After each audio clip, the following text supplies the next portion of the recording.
السلام علیکم ورحمۃ اللہ وبرکاتہ۔ الحمد للہ رب العالمین، والصلاة والسلام علی رسولہ الکریم وعلی آلہ واصحابہ اجمعین، اما بعد۔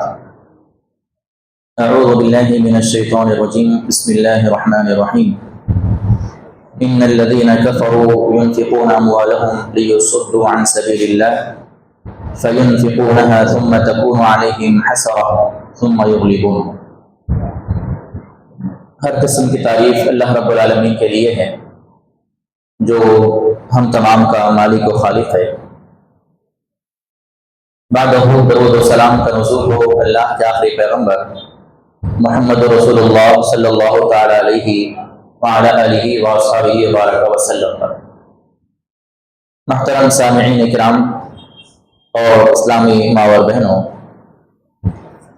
مغرب کی نماز سے پہلے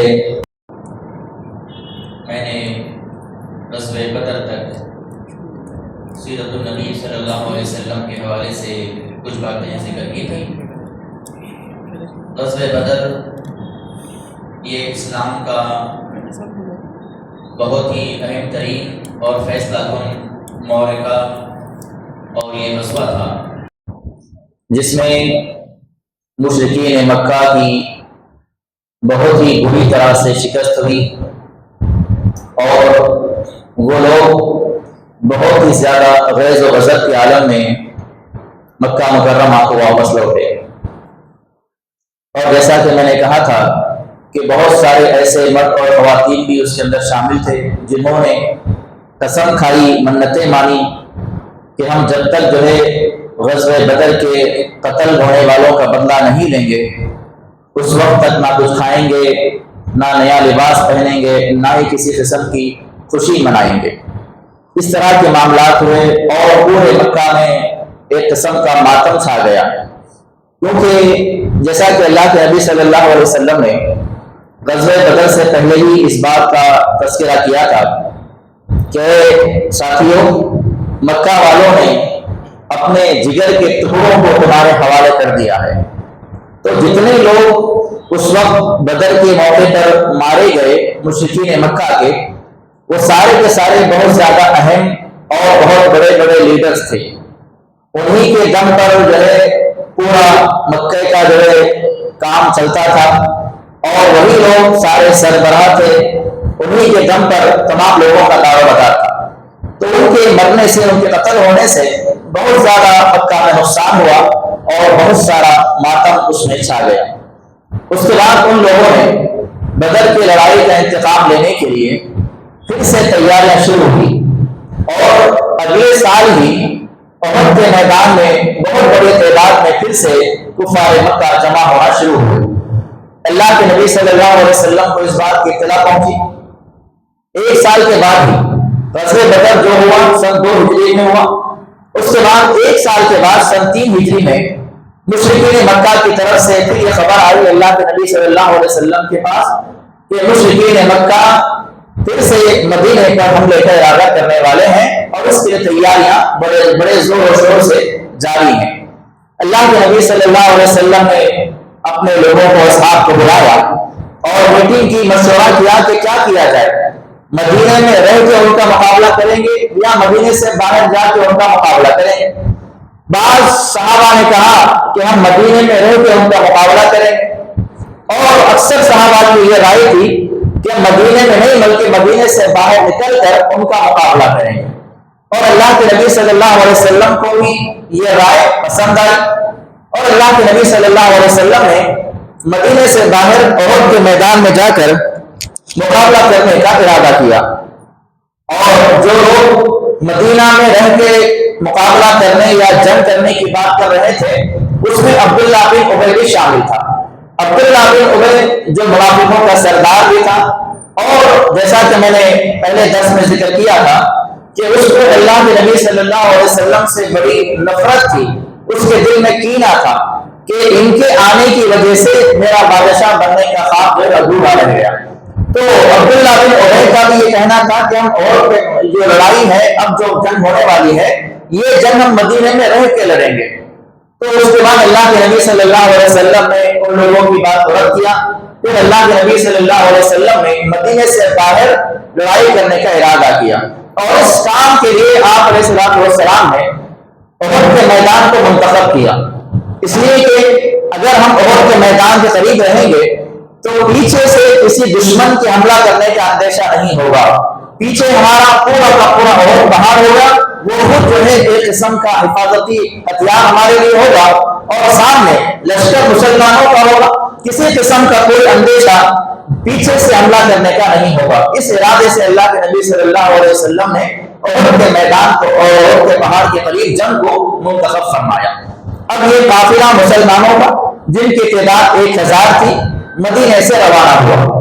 کچھ دور جانے کے بعد عبداللہ بن ابی نے یہ کہا کہ اللہ کے نبی صلی اللہ علیہ وسلم نے میرے مشورے پہ عمل نہیں کیا ہے اور میری بات کو نہیں مانا، اس لیے میں اپنے لوگوں کو جنگ کے میدان میں نہیں لے جاؤں گا، بلکہ میں واپس مدینہ جا رہا ہوں۔ اسی مقام سے بالکل احد کے میدان کے قریب پہنچنے کے بعد جو ہے عبداللہ بن ابی بن سلول نے اپنے 300 لوگوں کو وہاں سے واپس لیا، اور وہاں سے وہ میدان جنگ سے پہلے ہی لے کر روانہ ہو گیا۔ اب 1000 صحابہ میں سے یا 1000 مسلمانوں کی لشکر کی تعداد میں سے صرف بچے 700 لوگ، اور ادھر جو مکہ سے قافلہ آ رہا تھا ان کی تعداد 3000 کی تھی، اور وہ بھی پوری طرح سے لیس، پوری طرح سے ہتھیاروں سے ملوث، اور ساتھ ہی ساتھ جو ہے وہ لوگ پورے غیظ و غضب کے عالم میں، بڑے جوش کے عالم میں آ رہے تھے مدینے والوں پہ حملہ کرنے کے لیے۔ اللہ کے نبی صلی اللہ علیہ وسلم نے سارے احد کے میدان کا جو ہے معائنہ کیا۔ اس کے بعد ایک ایسا مقام آپ کو نظر آیا جہاں سے مشرکین کا پیچھے سے حملہ کرنے کا اندیشہ تھا۔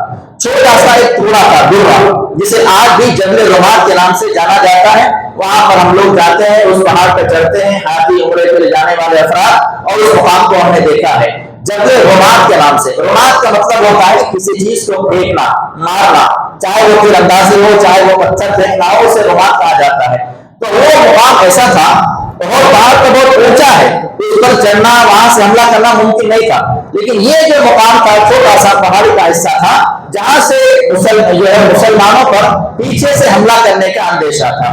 اللہ کے نبی صلی اللہ علیہ وسلم نے حضرت عبداللہ بن رواحہ رضی اللہ تعالیٰ عنہ کی قیادت میں 50 تیر اندازوں کو اس مقام پہ کھڑا کیا، اس مقام پر جہاں سے اندیشہ تھا کہ یہاں سے حملہ ہو سکتا ہے۔ عبداللہ بن رواحہ رضی اللہ تعالیٰ عنہ کو اس 50 جو ہے فوج دستے کا کمانڈر بنایا۔ آپ کی سرداری میں 50 لوگوں کو وہاں پر کھڑا کیا گیا، اور یہ اللہ کے نبی نے حکم دیا کہ ہمارے ساتھ جو بھی معاملہ ہوتا ہے، شکست ہو جائے یا فتح ہو جائے، کسی بھی صورت میں آپ کو یہ مقام چھوڑنا نہیں ہے۔ لہٰذا سارے کے سارے لوگ وہاں پر کھڑے ہو گئے۔ 50 تیر انداز تھے، تیر مارنے میں بڑے ماہر لوگوں کو اللہ کے نبی نے وہاں پر کھڑا کیا۔ اب اس کے بعد جو ہے جنگ کا عالم شروع ہوا، ایک طرف مسلمانوں کی فوج، ایک طرف کفار کی فوج، اور اس کے بعد جو ہے ایسے عالم میں جب پہلے حملے کا مرحلہ شروع ہوا تو کافروں کے حملے حوصلے پست ہو گئے، اور مسلمانوں نے اتنی زور سے، اتنی تیزی سے حملہ کیا کہ ان کے بے شمار لوگ وہیں پر قتل کیے گئے، اور کئی لوگ اسی اثنا میں بھاگنا شروع ہو گئے۔ ابھی شروعاتی مراحل میں ہی، ابتدائی جنگ کے اندر ہی کافروں کے، مشرکین مکہ کے حوصلے پست ہو گئے، اور وہ لوگ میدان چھوڑ کر بھاگنا شروع ہو گئے، افراتفری کا ماحول ہو گیا۔ اس کے بعد اللہ کے نبی صلی اللہ علیہ وسلم میدان جنگ میں ہے، اور آپ نے پوری طرح سے ہتھیار پہنے ہوئے ہیں، جو جنگی لباس ہوتا ہے، زرہ وغیرہ، اور ساتھ ہی ساتھ جو جنگی ٹوپی ہوتی ہے جسے خور کہا جاتا ہے، وہ پورا سر سے لے کر جو ہے گلے تک ہوا کرتا ہے، اسے خور کہا جاتا ہے۔ کبھی سالار میوزیم وغیرہ جائیں تو دیکھیں وہاں پر پرانے زمانے کے جو سامان جنگی رکھے گئے ہیں، وہاں پورا لباس بھی جنگ کا ہے، اس میں خور بھی ہے۔ اللہ کے نبی صلی اللہ علیہ وسلم نے وہ خور پہنا، جنگی لباس پورا پہنا، آپ باقاعدہ جنگ کے میدان میں شریک رہے۔ حضرت حمزہ رضی اللہ تعالیٰ عنہ جو ہے اس جنگ میں بھی شامل تھے، اور حضرت حمزہ رضی اللہ تعالیٰ عنہ نے جنگ بدر کے موقع پر حضرت ہندا کے چچا کا جو ہے قتل کر دیا تھا جنگ کے میدان میں، جنگ بدر میں۔ تو حضرت ہندا جو اسلام میں داخل نہیں ہوئی تھی، انہوں نے ایک غلام کو، ایک وحشی غلام کو جو ہے، حبشی غلام کو انہوں نے اس بات پر آمادہ کیا کہ اگر تو جو ہے حمزہ کا قتل کرے گا جنگ کے میدان میں تو کچھ کو آزاد کر دیا جائے گا. وہ غلام تھا اور وہ غلام کے سب سے بڑی بات یہ ہوتی کہ اسے آزاد کر دیا جائے. وہ آدمی جو ہے حبشی تھا اور وہ جو ہے نیزہ پھینک کے مار میں بڑا ماہر تھا, یعنی دور سے نیزہ پھینکنا, دور سے چاقو وغیرہ پھینک کر وار کرنے میں بڑا ماہر تھا. اس نے کہا کہ ٹھیک ہے. اب وہ میدان جنگ میں آیا, اس کا مقصد صرف ایک ہی تھا, حضرت حمزہ رضی اللہ عنہ کو جو ہے مارنا, باقی کسی سے کوئی اس نے جو ہے مقابلہ نہیں کی. اب اس کے بعد جو ہے میدان جنگ میں وہ گھومتا رہا. حضرت حمزہ رضی اللہ تعالیٰ عنہ اس کو نظر آئے. آپ کا معاملہ یہ تھا حمزہ رضی اللہ تعالیٰ عنہ کا کہ تلوار ہاتھ میں ہے اور جو بھی سامنے آ رہا ہے اس کو بس کاٹے جا رہے ہیں, کافروں کو لین سے لین فوج پر فوج کو مارے جا رہے ہیں, یہ عالم تھا. اس آدمی نے انتظار کیا, حمزہ رضی اللہ تعالیٰ عنہ کے قریب آنے کا انتظار کیا اور اتنا چھپا رہا. جیسے حمزہ رضی اللہ تعالیٰ عنہ جو ہے اس کے قریب آئے, اس نے فوری جو ہے نیزے کا وار کیا اور جو ان کے ناک کے نیچے حصے میں لگا اور اس کی وجہ سے وہ گر گئے. جیسے وہ جو ہے اٹھ کر اس آدمی کا حملہ کرنا چاہا, لیکن جو ہے ان کے اندر اتنی ہمت اور طاقت نہیں رہی, اسی حالت میں ان کا انتقال ہو گیا اور وہ شہید ہو گئے. یہ معاملہ حمزہ رضی اللہ تعالیٰ عنہ کے ساتھ پیش آیا. اس کے بعد شروعاتی مراحل میں مسلمانوں نے وہ جنگ جیتی اور مسلمان جو ہے غنیمت کا مال جمع کرنے میں مصروف ہو گئے. اب یہ جو 50 تیر انداز جب یہ رماح پہ کھڑے ہوئے تھے وہ دیکھا کہ مسلمان جو ہے جنگ جیت چکے ہیں, لہذا وہ بھی اس جگہ کو چھوڑ کر نیچے آنے کا وہ ارادہ کر لیا. عبداللہ بن رواحہ جو اس کمانڈنگ کر رہے تھے, وہاں کے سردار تھے, امیر تھے, انہوں نے منع کیا, کہا کہ اللہ کے نبی صلی اللہ علیہ وسلم نے حکم دیا ہے کہ کوئی بھی معاملہ ہو جائے جب تک میں حکم نہ دے اس مقام کو نہیں چھوڑنا ہے. لیکن لوگوں نے ان کی بات کو نہیں مانا. 50 تیر اندازوں میں سے 40 لوگ ان کی بات کو رد کرتے ہوئے میدان میں کود پڑے. اب وہاں پر کتنے لوگ بچے؟ 10 لوگ بچ گئے جبل رماح کے اوپر. اب اس کے بعد جو ہے یہ لوگ بھی میدان کے اندر کود گئے.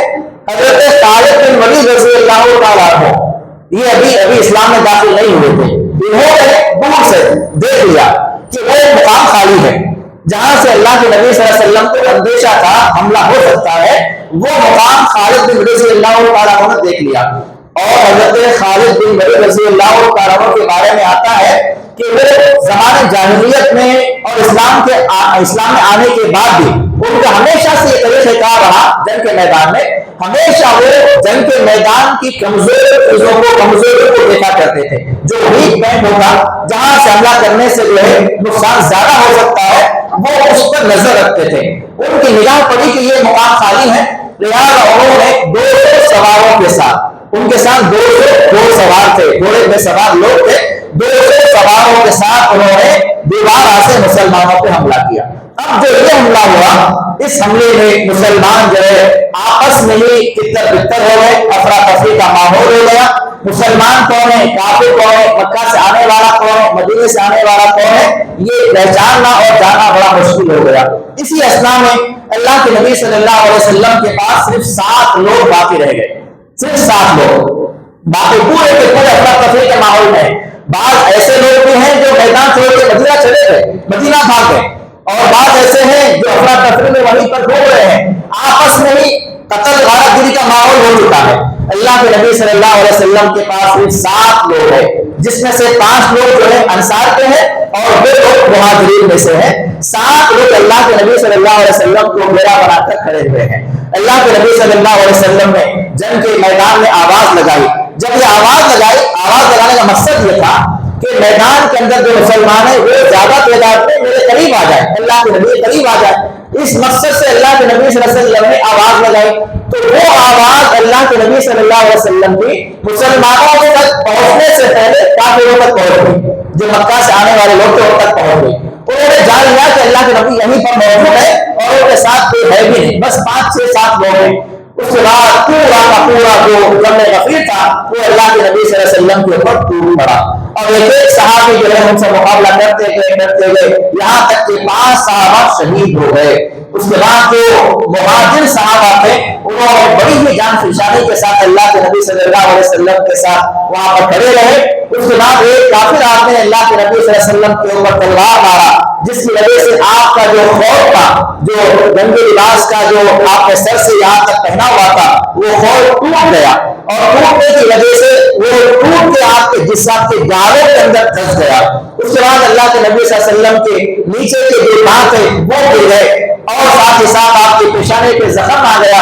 اللہ کے نبی صلی اللہ علیہ وسلم کے ایک شخص نے یہاں پر آپ کے کاندھے پر وار کیا، جو بہت زیادہ تیز وار تھا، جس کی وجہ سے آپ نے جو زرہ پہنی ہوئی تھی وہ زرہ سے کٹتا ہوا اللہ کے نبی صلی اللہ علیہ وسلم کے ہاتھ پر زخم آ گیا، اور وہ زخم 1 مہینے تک رہا۔ اس کی تکلیف اللہ کے نبی صلی اللہ علیہ وسلم کو 1 مہینے تک رہی۔ اس کے بعد اللہ کے نبی صلی اللہ علیہ وسلم کے پاس سب سے پہلے عمر رضی اللہ تعالیٰ عنہ آئے۔ آپ نے دیکھا کہ بڑا ہی خطرناک منظر ہے، صرف 2 لوگ اللہ کے نبی کے پاس سے، باقی کوئی نہیں ہے۔ اللہ کے نبی صلی اللہ علیہ وسلم کے بعد عمر رضی اللہ تعالیٰ عنہ آتے ہیں، پھر اس کے بعد اللہ کے نبی صلی اللہ علیہ وسلم کے بعد عمر رضی اللہ تعالیٰ عنہ آتے ہیں۔ اس طرح آہستہ آہستہ مسلمان وہاں پر جمع ہوتے رہے، اور اللہ رب العالمین کی طرف سے مدد آئی۔ وہ مشرکین مکہ کا جو ارادہ تھا اللہ کے نبی صلی اللہ علیہ وسلم کو وہاں پر قتل کرنے کا، وہ ارادہ ان کا اللہ نے ناکام بنا دیا۔ اور اسی جنگ کے موقع پر جو ہے حمزہ رضی اللہ تعالیٰ عنہ شہید ہوئے، حضرت حنظلہ رضی اللہ تعالیٰ عنہ جو کہ بالکل نوجوان تھے، شادی رات میں شادی ہوئی، نکاح کیا، اپنی بیوی سے ملاقات کی، اور جیسے ہی ملاقات کی صبح ہونے سے پہلے جنگ کا اعلان ہو گیا۔ اسی حالت میں، ناپاکی کی حالت میں جنگ کے میدان میں آ گئے، ان کو غسل کرنے کا بھی وقت نہیں ملا، جنگ کے میدان میں آئے اور شہید ہو گئے۔ اللہ کے نبی صلی اللہ علیہ وسلم نے اور تمام صحابہ نے دیکھا کہ جہاں پر وہ ہیں ان کا جسم جو ہے زمین سے اوپر اٹھا ہوا ہے، اور وہاں سے پانی گر رہا ہے۔ اللہ کے نبی صلی اللہ علیہ وسلم سے اللہ کے نبی صلی اللہ علیہ وسلم نے لوگوں سے کہا کہ ساتھیوں، یہ جو حنظلہ ہے ان کا رات میں ایسا معاملہ ہوا، اور ان کو غسل دینے کے اللہ رب العالمین نے فرشتوں کو بھیجا ہے، جنہیں غسل الملائکہ کہا جاتا ہے، یعنی فرشتوں نے غسل دیا حنظلہ رضی اللہ تعالیٰ عنہ۔ یہ سارے معاملات ہوئے۔ اس کے بعد تقریباً 70 صحابہ ایک جنگ کے موقع پر شہید ہوئے۔ آج بھی احد کے میدان کے اندر 70 صحابہ میں سے 3 صحابہ کی قبر الگ ہے، حضرت حمزہ رضی اللہ تعالیٰ عنہ، حضرت عبداللہ بن رواحہ رضی اللہ تعالیٰ عنہ، اور حضرت عبداللہ بن جبیر رضی اللہ تعالیٰ عنہ۔ یہ 3 صحابہ کی قبر الگ ہے، اور باقی جو 67 صحابہ ہیں ان کی قبر اللہ کے نبی صلی اللہ علیہ وسلم نے ایک بڑا کھلوایا، اور اس کے اندر تمام صحابہ کو دفن کر دیا گیا۔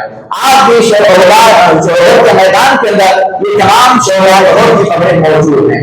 اس کے بعد اللہ کے نبی صلی اللہ علیہ وسلم زخمی ہو گئے، اور آپ کو جو ہے صحابہ نے اٹھا کر ایک بیڑے میں آپ کو بھیجایا گیا۔ بیڑا مطلب پہاڑ کے نیچے ایک چھوٹا سا غار کا حصہ تھا، اس غار کے اندر آپ کو لے جایا گیا۔ ابھی رمضان سے پہلے میرا وہاں جانے کا اتفاق ہوا، آج سے پہلے کئی مرتبہ گئے لیکن وہ مقام نظر نہیں آیا تھا۔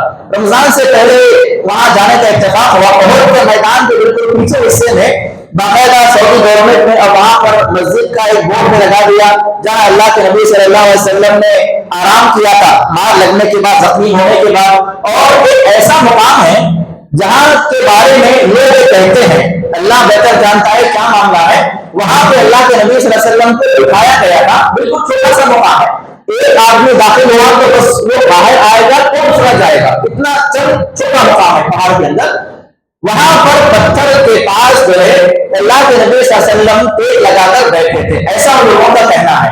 وہاں پر جو گائیڈ ہیں، وہاں پر جو بتانے والے لوگ ہیں، ایسا کہتے ہیں کہ اللہ کے نبی صلی اللہ علیہ وسلم احد کے جنگ کے وقت جو ہے اس مقام کے اندر داخل آپ کو کیا گیا جب آپ زخمی ہو گئے تھے، اور آپ نے اس پتھر سے پیڑ لگا کر بیٹھا تھا۔ اس پتھر کے قریب جا کے جب خوشبو سونگی جائے تو کہتے ہیں خوشبو اس میں سے آ رہی ہے۔ اب بتا رہے وہ خوشبو وہ کہتے ہیں کہ خوشبو اللہ کے نبی صلی اللہ علیہ وسلم کی ہے۔ بہرحال وہاں پر عطر لگایا جاتا ہے یا کیا لگایا جاتا ہے، یہ خوشبو کہاں سے آتی ہے اللہ بہتر جانتا ہے، لیکن وہ مقام تو ہے، میں نے وہاں پر دیکھا ہے اور وہاں جا کر خوشبو بھی محسوس کیا ہے، بڑی بہترین خوشبو ہے، اور کے میدان کے اندر یہ ساری چیزیں ہیں۔ بہرحال یہ جنگ کا معاملہ رہا، پھر آخر میں اللہ رب العالمین کی مدد آئی، اللہ تعالیٰ نے ایمان والوں کو غزوہ احد کے اندر فتح سے ہمکنار کیا، لیکن نقصان بہت زیادہ ہوا، صحابہ شہید ہوئے، 70 صحابہ اللہ کے نبی صلی اللہ علیہ وسلم کے چچا حمزہ رضی اللہ تعالیٰ عنہ شہید ہوئے، جن کو اللہ کے نبی صلی اللہ علیہ وسلم نے سید الشہداء کا خطاب دیا، کیونکہ جب وہ شہید ہوئے میدان کے اندر ہندا جن کا مقصد یہ تھا کہ وہ قتل کرنا وہ آتی ہیں اور حمزہ رضی اللہ تعالیٰ عنہ کے جو ہے جسم کے ایک ایک حصے کو کاٹا گیا.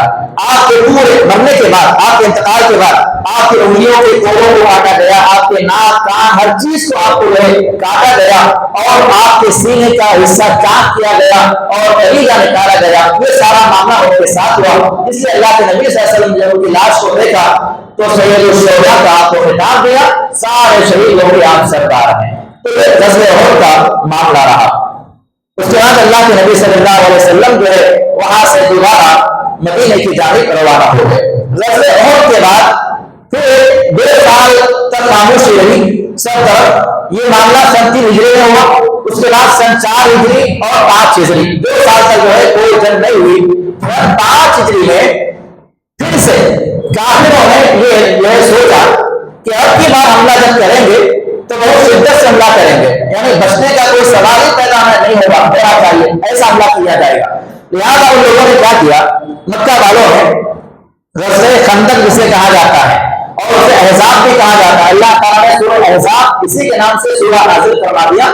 اسے خندق یا احزاب کہتے ہیں. خندق کے معنی گڑھے ہوتے ہیں, بڑے بڑے گڑھے وغیرہ جب کھودے جاتے ہیں اطراف سے. یہ معاملہ آج ہمارے ملک میں کئی جگہوں پر ہے جہاں پر پرانے قلعے ہیں, جیسے دلربہ قلعہ ہے یا پھر بیجاپور کے قلعے ہیں. جہاں جہاں پہ قلعے ہیں آپ قلعے کے اطراف میں دیکھیے, قلعے کے باہر بڑے بڑے گڑھے کھودے جاتے ہیں. ایسے بڑے گڑھے کہ نہ وہاں سے وہ گڑھا پار کر کے نہ کوئی انسان آ سکتا ہے, نہ کوئی گھوڑا پار کر سکتا ہے, نہ کوئی جانور وہاں سے پار ہو کے قلعے میں داخل ہو سکتا ہے. ایک تو قلعے کی دیوار ہو گئی ہے بڑی بڑی, بہت زیادہ اونچی دیوار ہے. اسی دیوار کو لگ کے بڑے بڑے گڑھے بہت دور تک کھودے جاتے ہیں, یا تو اس گڑھے کے اندر پانی چھوڑا جاتا ہے یا پھر اس کے اندر آگ لگائی جاتی ہے. ایسے ایسی چیزیں ہونے سے خندق کہا جاتا ہے.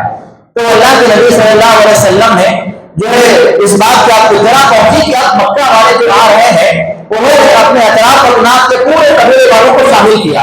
مکہ والے اس کے اندر شامل تھے, طائف کے لوگ بھی اس کے اندر شامل تھے, اور باقی جو مدینے کے یہودی ہیں ان کو لوگوں نے شامل کر لیا. یعنی اندر سے دشمن ہے, باہر سے دشمن ہے. اس طرح سے تقریباً بہت بڑی فوج, آپ کے بعض روایات میں آتا ہے کہ 8,000 کا لشکر اور بعض میں آتا ہے کہ 10,000 کی فوج, 10,000 کا لشکر جو ہے مدینے پر چڑھنے کا ارادہ کرنے کا ارادہ کیا. یعنی مدینے پر حملہ کرنے کے ارادے سے وہ لوگ آگے بڑھتے گئے. اللہ کے نبی صلی اللہ علیہ وسلم کی اطلاع پہنچی. آپ صلی اللہ علیہ وسلم نے اپنے اصحاب کو بلایا, مشورہ کیا ہمیشہ کی طرح کیا کیا جائے. سلمان فارسی رضی اللہ تعالیٰ عنہ جو ملک فارس کے رہنے والے تھے, انہوں نے اللہ کے نبی صلی اللہ علیہ وسلم کو مشورہ دیا کہ ہمارے علاقوں میں جب بھی جنگیں ہوتی ہیں تو ہم جو ہے ان جگہ میں اس طرح سے اطراف میں گڑھے کھود دیتے ہیں, خندقیں کھود دیتے ہیں اور اس میں آگ لگا دیتے ہیں. اس وجہ سے جو ہے ہم محفوظ ہو جاتے ہیں اور دشمن سے جو ہے مقابلہ کرنے کی, لڑنے کی ضرورت نہیں آتی. یہ مشورہ اللہ کے نبی صلی اللہ علیہ وسلم کو بڑا پسند آیا. اللہ کے نبی صلی اللہ علیہ وسلم نے تمام صحابہ کو خندق کھودنے کی ڈیوٹی لگا دی. تقریباً 1600 صحابہ غزوہ خندق کے موقع پر تھے, شامل رہے. ہر 10 لوگوں کی ایک جماعت, 10 صحابہ کی ایک جماعت, 10 صحابہ کی ایک جماعت, 10 صحابہ مل کے اتنا حصہ کھودنا, 10 صحابہ مل کے آگے کا حصہ کھودنا, مزید 10 صحابہ آگے کا حصہ کھودنا. اس طرح سے پورے مدینے کے اطراف میں خندق کھودنے کا عمل شروع ہوا. اس عمل میں کئی ایسے بے شمار ایسے واقعات بھی ہوئے جو اللہ کی طرف سے معجزے رہے. اللہ کے نبی صلی اللہ علیہ وسلم بھی اس موقع پر شامل ہیں. آپ خود بھی جو ہے خندق کھود رہے ہیں اور ایسا جو حالت آ گئی ایک مرتبہ کہ صحابہ جو ہے ایک چٹان کو کھودنے میں لگے ہوئے ہیں. بڑی سخت چٹان آ گئی, بڑا سخت پتھر ہے, پھوٹنے کو تیار نہیں ہے. کئی لوگوں نے ٹرائی کر لیا, کوششیں کر لی, پھوٹنے کو تیار نہیں ہے. اللہ کے نبی صلی اللہ علیہ وسلم کے پاس خبر پہنچی. اللہ کے نبی صلی اللہ علیہ وسلم آئے, آپ نے ہاتھ میں کدال کو لیا اور اللہ کا نام لے کر ایک زور سے اس کو کدال مارا تو ایک مرتبہ مارنے کے ساتھ ہی اس میں سوراخ پڑ گئے اور دراڑ پڑ گئے. پھر اللہ کے نبی صلی اللہ علیہ وسلم نے دوسری مرتبہ کدال مارا, پھر وہ اور مزید پھوٹ گیا. پھر تیسری مرتبہ کدال مارنے کے بعد وہ مزید اور پھوٹ گیا. اور ہر بار جب اللہ کے نبی صلی اللہ علیہ وسلم اس کو کدال مار رہے تھے, اللہ کے نبی صلی اللہ علیہ وسلم فرما رہے تھے کہ مبارک ہو مجھے جو ہے کسرا کے محلات نظر آئے, مبارک ہو مجھے جو کہ روم کے محلات نظر آئے. یہ سارے علاقے مسلمانوں کے قبضے میں آنے والے ہیں. اس طرح سے غزوہ خندق کے موقع پر یہ سارے واقعات ہوئے. اللہ کے نبی صلی اللہ علیہ وسلم بھوکے ہیں, صحابہ بھوکے ہیں, سب کا عالم یہ ہے کہ اپنے اپنے پیٹوں پر پتھرے باندھے ہوئے ہیں. ایک صحابی نے شکایت کی, اللہ کے نبی صلی اللہ علیہ وسلم بہت زیادہ بھوک سے برا حال ہے, دیکھیے میرے پیٹ پر ایک پتھر بندھا ہوا ہے. اللہ کے نبی صلی اللہ علیہ وسلم نے فرمایا کہ تمہارے پیٹ پر ایک پتھر ہے, میرے پیٹ پر 2 پتھر بندھے ہوئے ہیں, اپنا دامن اٹھا کے دیکھ. بتایا جب یہ منظر حضرت جابر بن عبداللہ رضی اللہ عنہ نے دیکھا تو وہ سیدھے اپنے گھر گئے اور جانے کے بعد اپنی بیوی سے کہا کہ اللہ کے نبی صلی اللہ علیہ وسلم بہت زیادہ بھوکے ہیں, کیا گھر میں کچھ کھانے پینے کا سامان ہے؟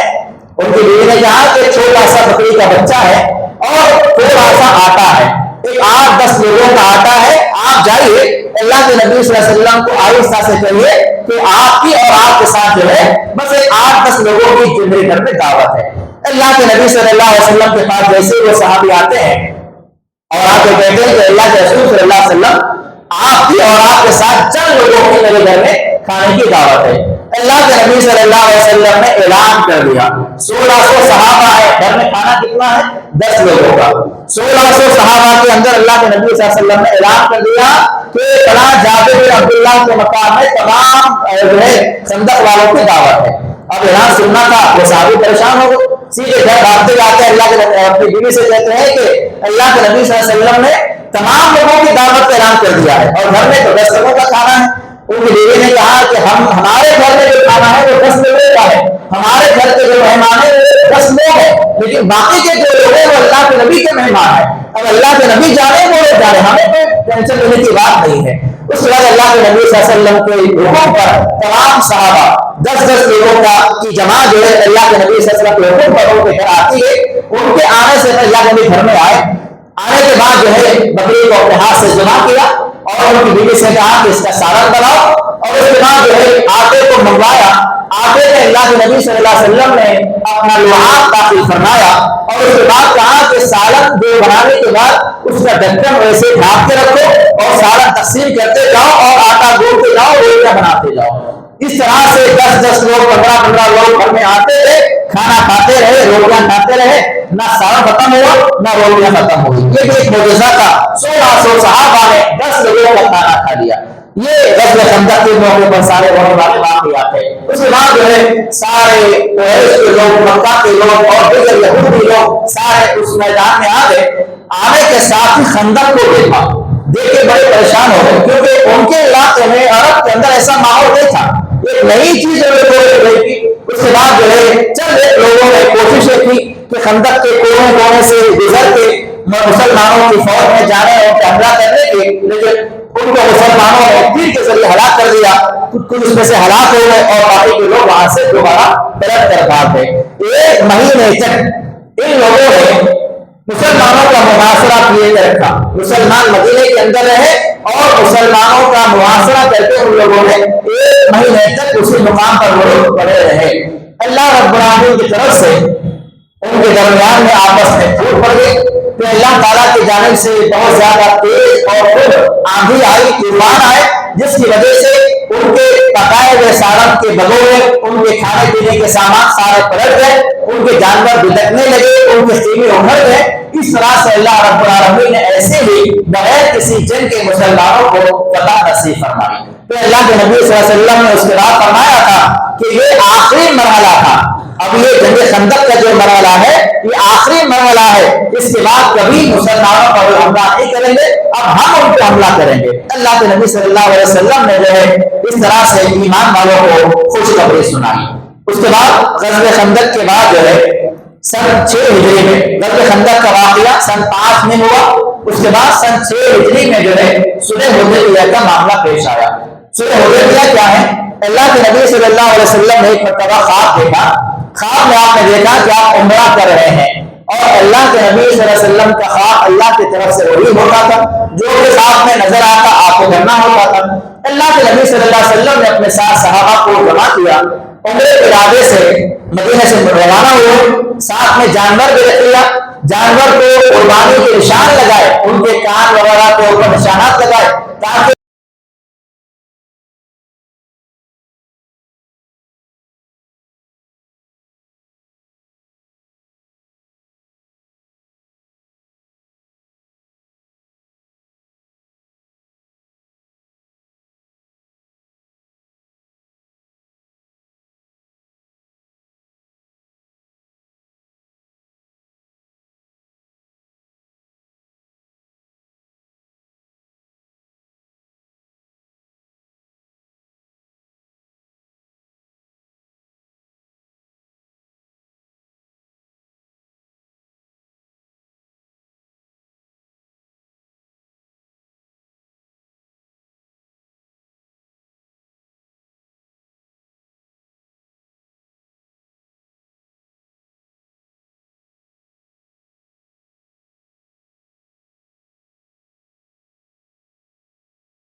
ان لوگوں نے اعتراض نہیں کیا۔ اس کے بعد لکھا گیا کہ یہ جو معاہدہ ہے محمد رسول اللہ کی طرف سے ہے۔ اب جیسے یہ لکھا گیا ان لوگوں نے اعتراض کیا کہ ہم محمد تو رسول نہیں مانتے، لہذا رسول اللہ کو مٹا دیا جائے۔ اللہ کے نبی صلی اللہ علیہ وسلم نے یہ منظر دیکھا۔ علی رضی اللہ عنہ فرماتے ہیں کہ میں رسول اللہ کو مٹا نہیں سکتا، میرے اندر یہ ہمت نہیں ہے کہ اس کو مٹاؤں۔ ان لوگوں نے کہا کہ جب تک یہ مٹایا نہیں جائے گا آگے بات چیت نہیں ہوگی، آگے کوئی معاہدہ نہیں ہوگا۔ پھر اللہ کے نبی صلی اللہ علیہ وسلم نے ان سے وہ جو ہے لیٹر منگوایا، اور جہاں پر رسول اللہ لکھا ہوا تھا اللہ کے نبی صلی اللہ علیہ وسلم نے اپنے ہاتھ سے اس کو مٹایا۔ اس کے بعد جو ہے آگے کی بات چیت شروع ہوئی۔ ان لوگوں نے کہا کہ پہلی شرط یہ ہے کہ مسلمان عمرہ کرنے کے لیے اس سال نہیں آئیں گے، اگلے سال عمرہ کرنے کی اجازت دی جاتی ہے، اگلے سال آئیں۔ اس کے بعد دوسری کنڈیشن یہ تھی کہ اگر کوئی آدمی مکہ سے مدینہ آتا ہے تو مدینے والے اسے واپس کریں گے، لیکن اگر کوئی آدمی مدینے سے مکہ آتا ہے تو مکہ والے اسے واپس نہیں کریں گے۔ تیسری شرط لکھی گئی کہ 10 سال تک مسلمانوں میں اور مکہ والوں کے درمیان میں کوئی جنگ نہیں ہوگی۔ یہ سارے معاہدے لکھے گئے، اور اگلے سال جب مسلمان جو ہے مکہ میں عمرہ کرنے کی نیت سے آئیں گے تو ان کے پاس صرف تلوار ہوگی، وہ بھی نیام کے اندر رکھی ہوئی ہوگی، تلوار کے سوا کوئی ہتھیار ساتھ میں نہیں لائیں گے۔ ایک اور کنڈیشن یہ تھی کہ جب مکہ والے مدینے والے جب مکہ آئیں گے تو وہ صرف 3 دن تک مکہ میں رہ سکتے ہیں، 3 دن کے بعد ان کا قیام مکہ میں جائز نہیں ہے۔ یہ ساری کنڈیشن لکھی گئی۔ اس کے بعد جو ہے صلح ہوا، اللہ کے نبی صلی اللہ علیہ وسلم نے اس پہ دستخط کیے، اس کے بعد وہ لوگ وہاں سے واپس چلے گئے۔ یہ صلح حدیبیہ کا معاملہ ہوا، اور ایسے موقع پہ عمر رضی اللہ عنہ آتے ہیں اللہ کے نبی صلی اللہ علیہ وسلم کے پاس اور آ کر سوال کرتے ہیں بڑے غصے کے انداز میں، اے اللہ کے نبی صلی اللہ علیہ وسلم کیا آپ سچے نبی ہیں؟ اللہ کے نبی نے فرمایا کہ ہاں اے عمر کیا بات ہے، سچا نبی ہوں۔ کیا مسلمان حق پر ہیں؟ کہا کہ ہاں مسلمان حق پر ہیں۔ کیا یہ مکہ والے باطل پر ہیں؟ کہا کہ ہاں باطل پر ہیں۔ تو جب یہ سب یہ معاملات ہیں تو پھر اتنا زیادہ تب کے فیصلہ کرنے یا اتنا تب کے جو ہے ان سے معاہدہ کرنے کی ضرورت کیا تھی؟ سب سے خطرناک شرط کیا تھی اس کے اندر؟ مکہ سے کوئی مدینہ آئے گا تو مدینے والے واپس کر دینا، لیکن کوئی مدینے سے مکہ آئے گا کسی بھی کام سے مکہ والے اسے واپس نہیں کریں گے۔ یہ تمام شرائط اس کے اندر تھے۔ اللہ کے نبی نے فرمایا کہ اے عمر میں اللہ کا نبی ہوں اور میں وہی کام کرتا ہوں جو اللہ کا مجھے حکم ہوتا ہے، لہذا عمر رضی اللہ تعالیٰ اس کے بعد خاموش ہو گئے، اور صلح حدیبیہ کو جو ہے فتح مبین کہا جاتا ہے۔ فتح مبین یعنی بہت بڑی کامیابی ہوئی وہ صلح ہونے کی وجہ سے۔ اس کے بعد صلح ہو گئی اس بات پر کہ 10 سال تک اب مسلمانوں میں اور مکہ والوں کے درمیان میں کوئی جنگ نہیں ہوگی، جنگ بندی کا اعلان کر دیا گیا۔ اس کے اللہ کے نبی صلی اللہ علیہ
اللہ کے نبی کا جب خط پہنچا تو اس نے اپنے علاقے میں اعلان کروایا کہ میرے پاس عرب سے خط آیا ہوا ہے، کیا ہمارے علاقے میں عرب کا کوئی آدمی آ کر ہے؟ تو لوگوں نے کہا کہ ہاں، یہ قافلہ جو ہے مکہ سے آیا ہوا ہے اور وہ عرب کا ہی ہے۔ تو اس بادشاہ نے ان لوگوں کو بلا بھیجا۔ جب وہ قافلے والے آئے تو اس نے سوال کیا بادشاہ نے کہ اس قافلے کے اندر وہ آدمی جس نے نبوت کا اعلان کیا ہے، اس آدمی سے سب سے زیادہ قریبی آدمی کون ہے رشتے کے اعتبار سے؟ تو ابو سفیان جو بھی ایمان میں داخل نہیں ہوئے تھے، انہوں نے کہا کہ میں سب سے زیادہ قریب ہوں۔ لہٰذا اس بادشاہ نے ان کو قریب بلایا اور اس کے بعد ان کے ساتھ جو ہے جو لوگ تھے سب کو پیچھے بٹھا دیا، اور اس کے بعد بادشاہ نے ان سے سوالات پوچھے، اور جو پیچھے لوگ بیٹھے ان سے کہا کہ دیکھو، میں ابو سفیان سے کچھ سوالات کرنے والا ہوں، یہ بڑی طویل اور بڑی لمبی حدیث سے بخاری کے اندر موجود ہے۔ اس نے کہا کہ اگر میں ابو سفیان سے جو سوال پوچھوں گا، اگر یہ جوابات میں کوئی غلط دیتے ہیں، کوئی جھوٹ بولتے ہیں، تو مجھے آگاہ کر دینا۔ اب اس نے سوال کیا کہ جو آدمی جس نے نبوت کا دعویٰ کیا ہوا ہے، وہ آدمی کا خاندان کیسا ہے؟ نسب کے اعتبار سے، خاندان کے اعتبار سے وہ کیسا ہے؟ تو ابو سفیان نے کہا کہ ہمارے علاقے میں سب سے زیادہ اچھے خاندان کے وہ آدمی ہیں۔ دوسرا سوال کیا کہ وہ آدمی نے زندگی میں کبھی جھوٹ بولا ہے، یعنی کبھی بننے سے پہلے کبھی تم نے اس کے منہ سے جھوٹ سنا ہے؟ انہوں نے کہا کہ نہیں، ہم نے کبھی ان سے منہ سے جھوٹ نہیں سنا، ہم تو انہیں امین اور صادق کہتے ہیں۔ اس کے بعد سوال کیا کہ جو لوگ ان کے ہاتھ پر ایمان لا رہے ہیں، وہ کمزور قسم کا طبقہ ہے یا مادہ قسم کے زیادہ لوگ ہیں؟ تو ابو سفیان نے کہا کہ کمزور قسم کے لوگ جو ہیں ان کے ہاتھ پر ایمان لا رہے ہیں۔ پھر ابو سفیان سے اس نے پوچھا کہ کیا تمہارے اور ان کے درمیان میں کوئی جنگ ہوئی ہے؟ تو انہوں نے کہا کہ ہاں، جنگ ہوئی ہے۔ اس نے سوال کیا کہ ان جنگوں میں کون جیتا، اس نے جو ہے فتح حاصل کی؟ تو ابو سفیان نے کہا کہ جنگ کا معاملہ ایسا ہے کہ وہ کبھی ہار اور کبھی جیت دو طرف ہوتی رہی، کبھی ہم جیتے تو کبھی وہ جیتے، اس طرح سے جنگ کے اندر ہی چلتا رہا۔ اس کے بعد سوال کیا کہ کیا کبھی تمہارا ان سے کوئی معاہدہ ہوا، کبھی تمہارا کوئی ان سے عہد و پیمان ہوا جس کو انہوں نے توڑا، کبھی ایسا ہوا؟ تو ابو سفیان نے کہا کہ ابھی ابھی ہمارے ان کے درمیان میں صلح ہوئی ہے، اب پتہ نہیں وہ کب توڑیں گے۔ حالانکہ جانتے تھے کہ اللہ کے نبی صلی اللہ علیہ وسلم کبھی عہد نہیں توڑتے، لیکن بس اب اللہ کے نبی کے بارے میں غلط بات بیان کرنے کا ان کو موقع ملا۔ انہوں نے کہا کہ ابھی ابھی صلح ہوئی ہے، پتہ نہیں کب جو ہے ہمارے اور ان کے درمیان کی جو صلح ہے وہ کب توڑ دیں گے۔ یہ سارے معاملات ہوئے۔ اس کے بعد بادشاہ نے سارے باتوں کے سننے کے بعد کہا کہ دیکھو، جو بھی اللہ کا نبی دنیا میں آیا ہمیشہ سے اس کا خاندان اونچا رہا، کبھی بھی نیچے خاندان کے لوگ نبی نہیں بنے، بلکہ ہمیشہ عزت دار اور بڑے لوگوں کے اندر ہی اللہ نے نبیوں کو بھیجا ہے۔ تم نے بات کہی کہ اس کے ہاتھ پر چھوٹے کمزور قسم کے لوگ ایمان لا رہے ہیں، تو ہر نبی کے ساتھ ایسا ہی ہوا ہے۔ جس نبی نے بھی نبوت کا اعلان کیا، اس پر ایمان لانے والے سب سے پہلے کمزور لوگوں کا طبقہ رہا۔ اس کے بعد ان سے یہ بھی سوال کیا تھا کہ کیا ان میں سے ایمان لانے والوں میں سے کسی آدمی نے اپنے ایمان سے دوبارہ پھر جانے کا اعلان کیا، یعنی کوئی آدمی مسلمان بننے کے بعد دوبارہ کافر بن گیا؟ تو انہوں نے کہا تھا کہ نہیں۔ اس نے یہ کہا کہ یہ ایمان کی خاصیت ہے کہ ایمان میں کوئی داخل ہونے کے بعد ایمان سے دوبارہ نہیں پھرتا ہے۔ بہرحال ہرقل بادشاہ بھی ایمان میں داخل ہونا چاہتا تھا، لیکن اپنے حوالی، اپنے دوست اور اپنے جو منسٹرز تھے ان کی وجہ سے وہ ایمان کے اندر داخل نہیں ہوا۔ یہ آدمی جو ہے اسی حالت میں اس کا خاتمہ ہوا۔ یہ صلح حدیبیہ کا مختصر اور اس کے بعد کا جو منظر تھا قتول بادشاہوں کے نام، اس کا میں نے خلاصہ ذکر کیا۔ اب اس کے بعد باری آتی ہے فتح مکہ کی۔ جب معاہدہ ہوا 10 سال تک کوئی جنگ بندی نہیں ہوگی، پورا جنگ بندی کا اعلان ہو گیا، اس کے 2 سال کے بعد ہی مشرکین مکہ نے اپنی طرف سے اس معاہدے میں یہ جو لکھا ہوا تھا 10 سال جنگ نہیں ہوگی، اسے ختم کر دیا۔ مشرکین مکہ اپنی طرف سے ختم کر دیا اور کہا کہ جو معاہدے کے اندر وہ لکھا ہوا ہے اسے آپ ختم کر دیتے ہیں۔ اللہ کے نبی صلی اللہ علیہ وسلم نے کہا کہ یہ بڑا اچھا موقع ہے۔ اس کے بعد اللہ کے نبی صلی اللہ علیہ وسلم نے خاص لوگوں کو بلایا، آپ کے جو کابینٹ منسٹر تھے، جو بالکل رازدار آپ کے تھے، ان اصحاب کو آپ نے اپنے پاس بلایا اور کہا کہ مجھے اللہ رب العالمین نے اس بات کا حکم دیا ہے کہ مکہ پر ہمیں حملہ کرنا ہے، اور اللہ رب العالمین نے مکہ کی سرزمین کو میرے لیے کچھ گھنٹوں کے لیے حلال کر دیا ہے، لیکن اللہ کا حکم یہ بھی ہے کہ جو تیاری ہوگی اس تیاری کے والوں کو کوئی خبر نہیں ہونی چاہیے. یہ خبر، یہ جو اطلاع ہے، یہ تیاری ہے، بہت ہی خاموشی کے ساتھ ہمیں کرنا ہے. لہذا تمام جو صحابہ انہوں نے اس بات پر وہ راضی ہو گئے، اور انہیں اصحاب کے اندر ایک صحابی تھے جن کا نام حاتب بن ابی بلتہ رضی اللہ تعالیٰ عنہ بھی ہے، اور یہ بدری صحابی ہے، اور بدر میں شریک ہونے والے تمام صحابہ کو اللہ رب العالمین نے جنتی کہا تھا. یہ صحابی بھی اس میٹنگ کے اندر موجود تھے.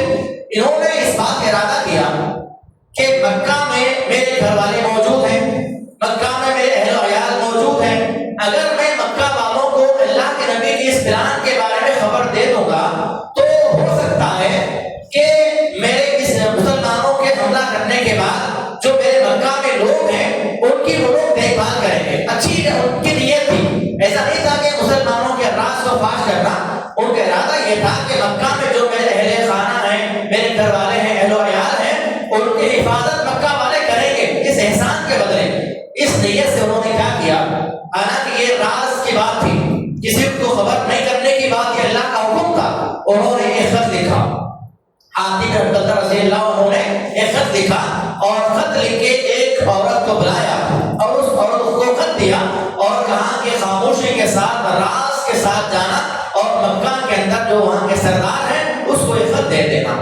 ادھر مدینے سے خط لے کر عورت روانہ ہوئی. آسمان سے اللہ رب العالمین نے جبرائیل کو بھیجا اور کہا کہ جو آپ راز کی بات جو ہے رکھنا چاہتے تھے، آپ کے ایک ساتھی نے اس راز کی بات کو مکہ والوں تک پہنچانے کا انتظام کر لیا ہے.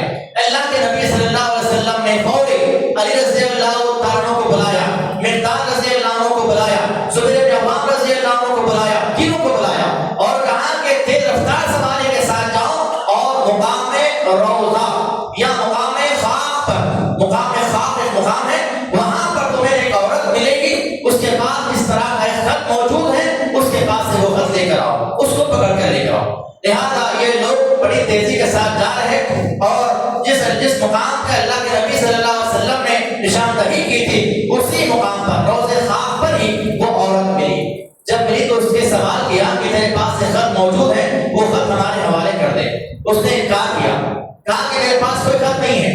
اب ان لوگوں نے سامان کی تلاشی لی، پورا سامان دے کر چھان مارا، خط ملنے کا نام ہی نہیں، کئی خط موجود ہی نہیں ہے. ان لوگوں نے اسے دھمکایا اور کہا اللہ کے نبی صلی اللہ علیہ وسلم کی یہ بات ہے کہ تیرے پاس خط موجود ہے تو ہے، اب تیرے پاس خط کہاں ہے، خاموشی کے ساتھ عزت کے ساتھ دیتی ہے یا تجھے بہانہ کر دیا جائے. اس کے بعد اس عورت نے جو ہے اپنی چوٹی کے اندر بالوں میں گون کر خط کو رکھا ہوا تھا، وہ خط نکال کر وہ صاحب کے حوالے کیا. ان لوگوں نے اس خط کو لیا، اس عورت کو لیا، اللہ کے نبی کی بارگاہ میں پہنچایا. اس عورت سے اللہ کے نبی نے سوال کیا یہ خط دینے والے کا نام کیا ہے؟ اس نے نام بتا دیا کہ حاتب بن ابی بلتہ نے یہ خط دے کر مجھے روانہ کیا تھا. اب عمر رضی اللہ تعالیٰ عنہ جو ہے جذبات میں آ گئے، غصے میں آ گئے اور کہنے لگے کہ اللہ کے نبی حاتب تو منافق ہو گیا ہے، حکم دے تو اسی گردن کو مار دو. اللہ کے نبی نے فرمایا کہ اے عمر کیا تم نہیں جانتے حاتب بن ابی بلتہ جو ہے بدری صحابی ہے اور بدر والوں کے اللہ تعالیٰ نے تمام گناہوں کو معاف کر دیا ہے، جنتی آدمی ہے، اس کے بارے میں ایسی بات نہ کہو. جس کا عمر رضی اللہ عنہ جو ہے خاموش ہو گئے. بہرحال اس کے بعد کا مرحلہ جو ہے بڑی رازداری کے ساتھ چلتا رہا، یہاں تک کہ اللہ کے نبی صلی اللہ علیہ وسلم جو ہے 10,000 صحابہ کی معیت میں سب سے بڑی فوج آج تک کی جتنے غزوات ہوئے ان تمام غزوات اور جنگوں کے اندر سب سے بڑی فوج یہ تھی. 10,000 مسلمان جو ہے مدینے سے مکہ کے لیے روانہ ہو گئے اور یہ معاملہ تھا سن 8 ہجری کا. مکہ قریب آئے، وہاں پر پڑاؤ ڈالا. اس کے بعد جو ہے کئی واقعات ہوئے. ابو سفیان رضی اللہ تعالیٰ عنہ جو ہے انہوں نے دیکھ لیا کہ مکہ کے قریب جو وادی ہے وہ وادی میں نے دیکھی ہے الحمدللہ رمضان سے پہلے، وہاں پر بھی جو ہے اللہ کے نبی صلی اللہ علیہ وسلم نے جتنے خیمے تھے ان تمام خیموں پہ جو ہے مشعل لگانے کا حکم دیا تھا تاکہ مکہ والے دیکھ لیں کہ بہت بڑی فوج یہاں پر کھڑی ہوئی ہے. اور اس کے بعد جو ہے ابو سفیان رضی اللہ عنہ جو ایمان میں داخل نہیں ہوئے تھے اسی موقع پر اللہ کے نبی صلی اللہ علیہ وسلم کے پاس آتے ہیں. جب وہ آ رہے ہیں تو عمر رضی اللہ عنہ کو دیکھ لیا، اب ان کے پیچھے پڑ گئے مارنے کے لیے. حمزہ رضی حضرت عباس رضی اللہ تعالیٰ عنہ نے ان کو امان دی اور کہا کہ اے عمر ابو سفیان میرے امان میں ہے، میں ان کو ساتھ لے کے آیا ہوا ہوں، لہٰذا اللہ کے نبی کی بارگاہ میں پہنچے. اس کے بعد اللہ کے نبی صلی اللہ علیہ وسلم کے ہاتھ پر فتح مکہ کے رات میں انہوں نے ایمان قبول کیا۔ اس کے بعد جو دوسرے دن اللہ کے نبی صلی اللہ علیہ وسلم بڑے فاتحانہ انداز میں مکہ میں داخل ہوئے۔ اللہ رب العالمین نے آپ کو فتح سے امتحان کیا اور بڑے فاتحانہ انداز میں اللہ کے نبی صلی اللہ علیہ وسلم مکہ میں داخل ہوئے۔ آپ کے ہاتھ میں ایک چھڑی تھی اور آپ اس چھڑی کے ذریعے کعبے کے اندر داخل ہوئے اور بتوں کو آپ گراتے گئے اور یہ پڑھتے گئے وَقُلْ جَاءَ الْحَقُّ وَزَهَقَ الْبَاطِلُ إِنَّ الْبَاطِلَ كَانَ زَهُوقًا، پڑھتے جا رہے تھے کہ ایک بت کو آپ اپنے چھڑی سے گراتے جا رہے تھے۔ اللہ کے نبی صلی اللہ علیہ وسلم اس کے بعد باہر آئے کعبۃ اللہ کے۔ اب سارے قریش کے لوگ، سارے مکہ کے مشرکین جو ہے سامنے کھڑے ہوئے ہیں، سب کے سب نیچے ہیں۔ اب پتہ نہیں کیا اعلان ہوگا، کیا کیا جائے گا، ہم سارے گستاخ ہیں، قتل کر دیا جائے گا، چھوڑ دیا جائے گا، پتہ نہیں ہے۔ اللہ کے نبی صلی اللہ علیہ وسلم نے فرمایا کہ میں تمہارے بارے میں وہی بات کہتا ہوں جو یوسف نے اپنے بھائیوں سے کہی تھی، لا تثریب علیکم اليوم، آج تم پر کوئی گرفت نہیں ہے، جاؤ تم سب کے سب یہاں سے آزاد ہو۔ اللہ کے نبی صلی اللہ علیہ وسلم نے سب کو آزاد کر دیا اور مکہ میں داخل ہونے سے پہلے اللہ کے نبی صلی اللہ علیہ وسلم نے اعلان کروایا کہ جو آدمی اپنے گھر میں بیٹھ جائے گا اسے امان ہے، اسے کچھ نہیں کیا جائے گا۔ جو آدمی ابو سفیان کے گھر میں داخل ہو جائے گا اسے امان ہوگی۔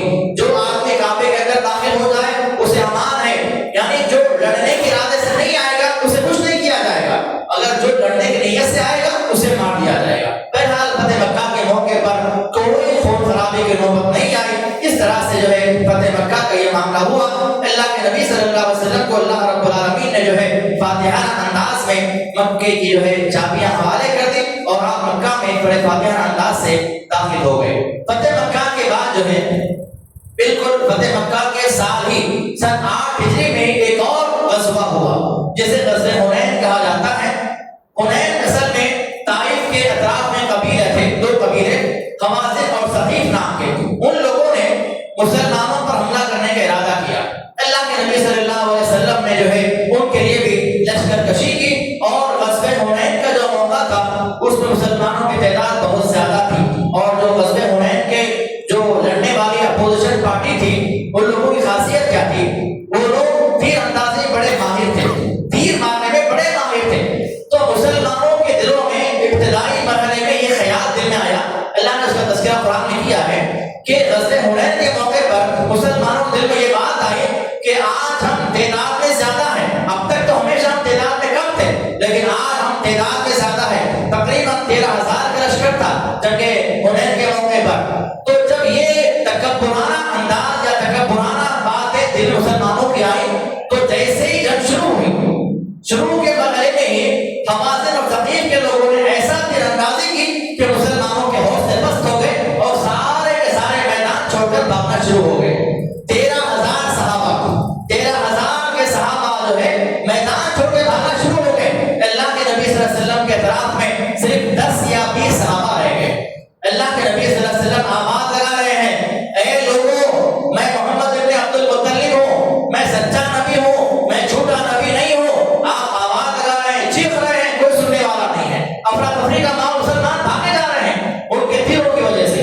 اس کے بعد عباس رضی اللہ تعالیٰ عنہ جو آواز میں بڑے بلند تھے، ان کی آواز بڑی تیز تھی، انہوں نے آواز لگائی تو سارے مسلمان اپنے اپنے جگہوں پر ٹھہر گئے اور اس کے بعد سوچا کہ ہم یہ کیا کر رہے ہیں۔ اس کے بعد ندامت ہوئی، شرمندہ ہوئے، پھر دوبارہ آ کے غزوہ حنین کے موقع پر مسلمانوں نے جو حملہ کیا اس کے بعد اللہ رب العالمین کو فتح سے ہمکنار کیا۔ اللہ نے اس بات کا تذکرہ کیا کہ ابتدائی مراحل میں مسلمانوں کے دل میں جو تکبر آ گیا تھا اس کی وجہ سے لوگ جو ہے شروع میں جو ہے شکست کھا کے بھاگ رہے تھے، پھر دوبارہ اللہ نے ان کی مدد فرمائی، ان کے دلوں پہ اللہ تعالیٰ نے سکون نازل فرمایا اور دوبارہ مسلمان حملہ کیے اور اس کے بعد جو ہے اللہ کے نبی صلی اللہ علیہ وسلم کے ساتھ وہ لوگ کھڑے رہے اور وہ اس غزوے میں مسلمان کامیاب ہوئے۔ تو یہ غزوہ حنین کا موقع تھا۔ اس کے بعد اللہ کے نبی صلی اللہ علیہ وسلم کی آخری فوجی مہم تھی، وہ فوجی مہم یہ تھی کہ اللہ کے نبی صلی اللہ علیہ وسلم کی زندگی کے اندر مسیلمہ بن کذاب نے نبوت کا اعلان کر دیا تھا۔ مسیلمہ بن کذاب اس نے اپنے نبی ہونے کا اعلان کر دیا تھا۔ اللہ کے نبی صلی اللہ علیہ وسلم کا یہ آخری فوجی مہم تھی۔ آپ علیہ السلام نے اسامہ بن زید رضی اللہ تعالیٰ عنہ کی معیت میں ایک فوج کو ترتیب دیا، لیکن ابھی وہ فوج جو ہے حملہ کرنے کے لیے آگے نہیں بڑھی۔ ایسے موقع پر اللہ کے نبی صلی اللہ علیہ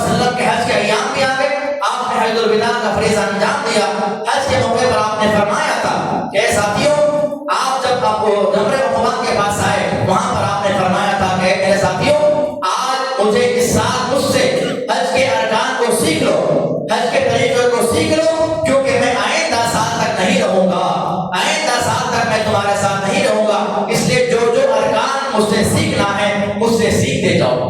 اور اللہ رب العالمین نے جواب جو ہے ایام تشریق پہ، ایام تشریق میں جواب تھے، یعنی 11 12 13 ذی الحجہ جو مینا میں قیام آپ نے فرمایا تھا، اسی اثنا میں اللہ رب العالمین نے سورہ نصر نازل فرمایا، اذا جاء نصر اللہ والفتح۔ یہ سورہ قرآن مجید کا آخری سورہ ہے، یہ آخری سورہ اس بات کی علامت تھی کہ اب اللہ کے نبی صلی اللہ علیہ وسلم کا دنیا سے جانے کا وقت قریب آ چکا ہے۔ اس کے بعد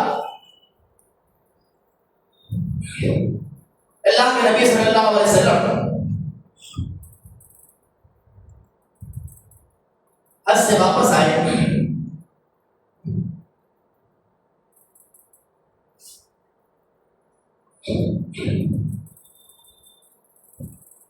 سفر کا مہینہ تھا اور سفر کی 29 تاریخ تھی، یہ دن پیر کا تھا۔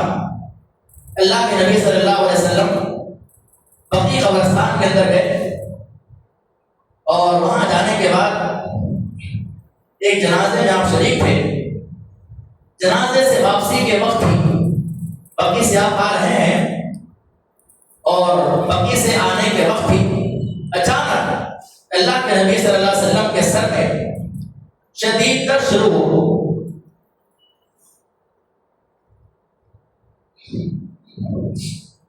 اور اس درد کی وجہ سے اللہ کے نبی صلی اللہ علیہ وسلم نے اپنے پیشانی پر پٹی باندھی، بہت زیادہ درد شروع ہوا اور یہ آپ کے مرض الموت کی ابتدا تھی۔ اس کے بعد آپ کا آخری ہفتہ اللہ کے نبی صلی اللہ علیہ وسلم جو ہے بہت زیادہ سخت بخار میں مبتلا ہوئے اور اپنی بیویوں کے پاس آپ کی باری تھی، ہر دن یہ سوال کرتے کہ میری باری عائشہ کے پاس کب ہے۔ اس کے بعد تمام آپ کی ازواج نے آپ کو اجازت دی کہ آپ جو ہے عائشہ رضی اللہ تعالیٰ عنہ کے پاس چلے جائیں اور انہیں کے مکان پر آپ رہیں۔ اللہ کے نبی صلی اللہ علیہ وسلم وفات سے 5 دن پہلے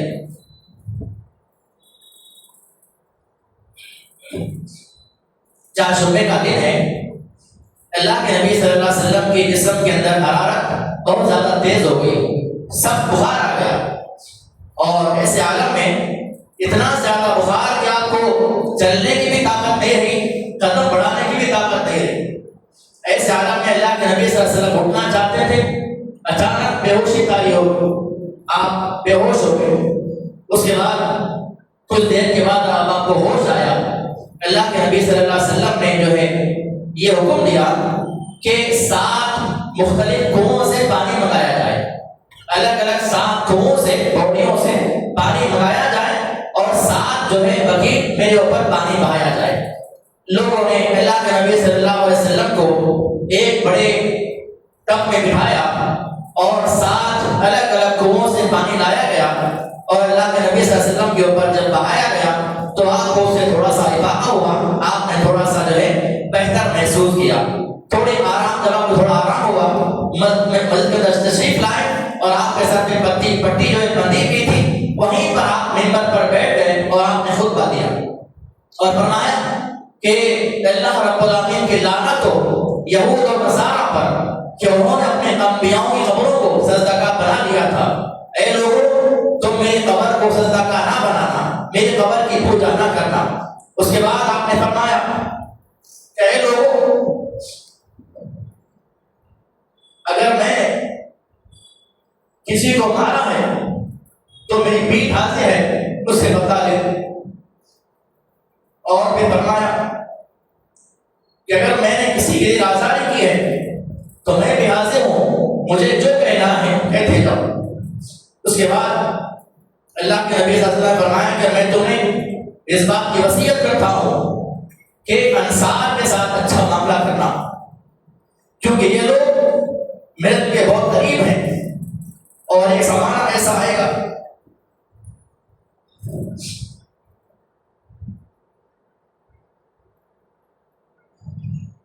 ایک زمانہ ایسا آئے گا کہ مسلمان زیادہ ہو جائیں گے اور انصار کم ہو جائیں گے۔ ایسے عالم میں تم انصار کے ساتھ مہربانی کرنا، اگر ان کے نیک لوگ ہیں ان کی مدد کرنا، ان کی ہمت افزائی کرنا، اور اگر ان سے کوئی خطا ہو جاتی ہے تو انہیں درگزر کرتے رہنا۔ اس کے بعد اللہ کے نبی صلی اللہ علیہ وسلم نے فرمایا کہ اللہ تعالیٰ نے اپنے ایک بندے کو اختیار دیا کہ وہ یا تو دنیا کو حاصل کر لے یا وہ چاہے تو اللہ کے پاس جو کچھ ہے اس کو حاصل کر لے۔ تو اس بندے نے اللہ کو حاصل کر لیا اور وہ بندے کا آخری وقت آ چکا ہے۔ پھر فرمایا کہ لوگوں، مجھے اس بات پر تعجب ہوا کہ اللہ کے نبی صلی اللہ علیہ وسلم نے فرمایا، جب یہ بات آپ نے فرمائی کہ اللہ نے بندے کو اختیار دیا تھا کہ وہ یا تو دنیا لے لے یا اللہ کے پاس جو کچھ ہے اس کو لے لے، جب یہ بات آپ نے فرمائی تو ابو بکر رضی اللہ عنہ جو ہے رونے لگے۔ یہ دیکھ کر مسلمانوں نے کہا کہ یہ آدمی پاگل ہو گیا ہے۔ اللہ کے نبی تو کہتے ہیں کہ اللہ نے ایک بندے کو اختیار دیا ہے، دنیا لے لے یا اللہ کے پاس جو کچھ ہے اس کو لے لے، اس میں رونے کی کیا بات ہے؟ بعد میں لوگوں کو معلوم ہوا کہ اس سے مراد اللہ کے نبی صلی اللہ علیہ وسلم تھے اور آپ نے اپنے جانے کی اطلاع اس انداز سے دی تھی۔ تو یہ اللہ کے نبی صلی اللہ علیہ وسلم کے جو ہے وفات سے 5 دن پہلے کے حالات ہیں، اور آپ نے آخر میں فرمایا 5 دن پہلے کہ میں نے تمام مسلمانوں کے حقوق کو ادا کر دیا ہے، سب کے احسانات کا بدلہ چکا دیا سوائے ابو بکر کے، لہذا مدینے کے مسجد نبوی کے اندر کھلنے والے تمام لوگوں کے دروازوں کو بند کر دیا جائے سوائے ابو بکر کے دروازے کے، کیونکہ ان کے جو احسانات مجھ پر ہیں ان احسانات کو اللہ کے علاوہ کوئی چکا نہیں سکتا۔ اس کے بعد وفات سے 4 دن پہلے مزید آپ کی تکلیف جو ہے سخت ہوتی ہے، آپ کی بیماری میں شدت اختیار کر لیا۔ آپ نے فرمایا کہ لوگوں، میرے پاس ایک تحریر لکھنے کے لیے کوئی آئے، میں کچھ کہنا چاہتا ہوں، مجھے لکھ دو، اس بات کو لکھو۔ لوگ آپ کے پاس حاضر ہو گئے اور آپ نے فرمایا کہ وہ تحریر لکھو، میں جو باتیں کہنا چاہتا ہوں اس کے لکھنے کے بعد تم کبھی گمراہ نہیں ہوگے۔ اس کے بعد اللہ کے نبی صلی اللہ علیہ وسلم نے جو ہے یہ آپ نے کہا اور آپ خاموش ہو گئے۔ اس کے بعد گھر کے اندر کئی افراد موجود ہیں، عمر رضی اللہ تعالیٰ عنہ موجود تھے، اب آپس میں جو ہے لوگ اختلاف کرنے لگے کہ اللہ کے نبی صلی اللہ علیہ وسلم کیا کہنا چاہتے تھے۔ کسی نے کہا کہ تمہارے پاس قرآن موجود ہے، قرآن کے ہوتے مزید اور کسی بات کی ضرورت نہیں ہے۔ یہ باتیں بلند آواز سے ہونے لگی۔ اللہ کے نبی صلی اللہ علیہ وسلم نے فرمایا کہ میرے پاس سے اٹھ کے چلے جاؤ۔ سارے لوگ وہاں پر بیٹھ کے اختلاف کر رہے ہیں، بحث کر رہے ہیں، آپ نے فرمایا کہ یہاں سے اٹھ کر چلے جاؤ۔ پھر آگے اللہ کے نبی صلی اللہ علیہ وسلم اسی روز آپ نے فرمایا کہ میں اسے اس بات کی وصیت کرتا ہوں کہ یہود اور نصارہ کو اور مشرکین کو جو ہے جزیرے عرب سے باہر نکال کر پھینک دیا جائے۔ پہلی بات کہ جو یہودی ہیں، جو کرسچنز ہیں اور جو مشرکین ہیں، ان تمام کو عرب کے علاقے سے باہر کر دیا جائے، یہ پہلی بات تھی۔ پھر آپ نے آگے فرمایا دوسری بات اس بات کی وصیت کرتا ہوں کہ جو باہر سے آنے والے مہمان ہیں جو مدینے میں آئیں گے ان کے ساتھ عزت کے ساتھ پیش آنا، ان کی تقریب کرنا، ان کی مہمان نوازی کرنا، اور جو تیسری بات تھی وہ روایت کرنے والے جو راوی ہیں وہ کہنا بھول گئے۔ اللہ کے نبی صلی اللہ علیہ وسلم نے تیسری بات کیا کہی تھی، وہ بات کو روایت کرنے والے صحابی اس بات کو بھول گئے۔ اب بعض صحابہ نے کہا کہ غالباً بات یہ تھی، ہو سکتا ہے کہ آپ نے یہ کہا ہو کہ قرآن سنت کو لازم پکڑے رہنا۔ کسی نے کہا کہ اللہ کے نبی صلی اللہ علیہ وسلم کا جو آخری لشکر تھا اسامہ بن زید رضی اللہ عنہ کی معیت میں، شاید اس کو روانہ کرنے کے بارے میں آپ نے بات کہی ہو۔ الگ الگ کسی نے کچھ کہا، بہرحال وہ آخری جو وصیت تھی وہ جو روایت کرنے والے صحابی تھے وہ بات کو بھول گئے۔ اس کے بعد اللہ کے نبی صلی اللہ علیہ وسلم نے مغرب کی نماز پڑھائی۔ یہ اللہ کے نبی صلی اللہ علیہ وسلم کی مغرب کی نماز جو ہے آخری نماز رہی، وہ اس میں اللہ کے نبی صلی اللہ علیہ وسلم نے سورۃ مرسلات کی تلاوت فرمائی۔ اس کے بعد عشاء کی نماز کا وقت آیا۔ عشاء کی نماز کے وقت عائشہ رضی اللہ عنہا کے گھر میں آپ موجود ہیں اور اذان ہو چکی ہے۔ اللہ کے نبی نے سوال کیا کہ اے عائشہ، کیا لوگوں نے عشاء کی نماز پڑھ لی ہے؟ اللہ کے نبی سے فرمایا کہ اے اللہ کے نبی صلی اللہ علیہ وسلم، اذان ہو چکی ہے، مصلی آپ کے انتظار میں ہے، لوگ آپ کے انتظار میں ہیں۔ اللہ کے نبی نے فرمایا کہ مجھے اٹھاؤ، مجھے سہارا دو اور میرے اوپر جو ہے ایک دشت پانی لا کر ڈال دو۔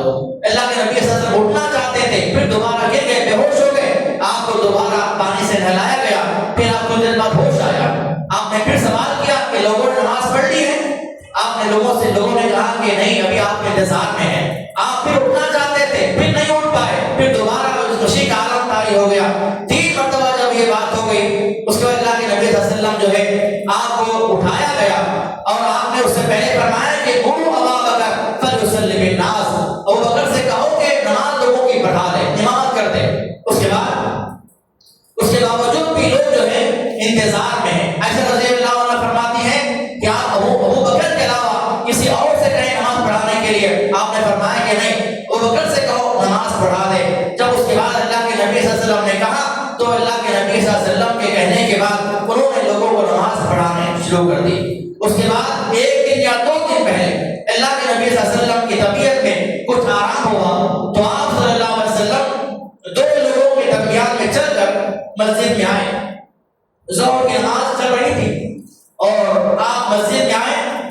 اللہ کے نبی صلی اللہ علیہ وسلم جب مسجد میں آئے تو لوگوں نے کھنکارا، نماز کی حالت میں لوگ کھنکار رہے ہیں، اس طرح سے آواز لگا رہے ہیں تاکہ ابو بکر کو معلوم ہو جائے کہ اللہ کے مسجد میں آ چکے ہیں۔ اس کے بعد ان کو معلوم ہوا، انہوں نے محسوس کیا کہ اللہ کے نبی جب مسجد میں آ چکے ہیں تو ابو بکر رضی اللہ تعالیٰ عنہ جو ہے مصلی سے پیچھے ہٹنا چاہا۔ اللہ کے نبی نے ہاتھ آگے بڑھایا، ان کے پیٹھ پہ ہاتھ رکھا اور کہا کہ ابو بکر جہاں کھڑے ہو وہیں پر کھڑے ہو۔ پھر آپ صلی اللہ علیہ وسلم جو ہے ان کے دائیں جانب بیٹھ گئے اور اس کے بعد اللہ کے نبی صلی اللہ علیہ وسلم نے اسی حالت میں نماز ظہر ادا فرمائی۔ اس کے بعد وفات سے 1 دن پہلے اللہ کے نبی صلی اللہ علیہ وسلم نے فرمایا، اتوار کا دن تھا، آپ نے اپنے تمام غلاموں کو آزاد کر دیا۔ آپ کے پاس جو غلام تھے، جو لونڈیاں تھیں، سب کو آپ نے آزاد کر دیا اور آپ کے پاس جو ہے اس وقت 7 دینار موجود تھے۔ اللہ کے نبی صلی اللہ علیہ وسلم نے وہ سارے دینار کو صدقہ کرنے کا حکم دیا اور آپ کی جو تلوار تھی، آپ کے جو ہتھیار تھے، آپ نے صحابہ میں تقسیم کر دیے۔ اور اس کے بعد جو ہے اللہ کے نبی صلی اللہ علیہ وسلم نے اپنے کمرے سے جھانک کر دیکھا، حجرہ عائشہ سے پردہ ہٹایا اور ہٹا کر دیکھا کہ صحابہ جو ہے ابو بکر کی میت میں نماز ادا کر رہے ہیں۔ آپ نے اطمینان کا اظہار کیا اور اس کے بعد اللہ کے نبی صلی اللہ علیہ وسلم کو دیکھ کر اس حالت میں لوگ خوش ہو گئے اور یہ سمجھا کہ شاید آپ جو ہے نماز پڑھانے کے لیے آگے آئیں گے۔ لیکن اللہ کے نبی صلی اللہ علیہ وسلم کا یہ آخری دیدار تھا۔ اس کے بعد اللہ کے نبی صلی اللہ علیہ وسلم پیر کے دن صبح کی نماز ہوئی، فجر کی نماز کے بعد اللہ کے نبی صلی اللہ علیہ وسلم چاش کے وقت جو ہے اپنے گھر میں موجود ہے، اپنی بیٹی فاطمہ کو بلایا اور قریب بلا کر ان سے سرگوشی کی، ان کے کان میں کچھ کہا۔ جب یہ بات کہی تو اس کے بعد فاطمہ رضی اللہ عنہا رونے لگی۔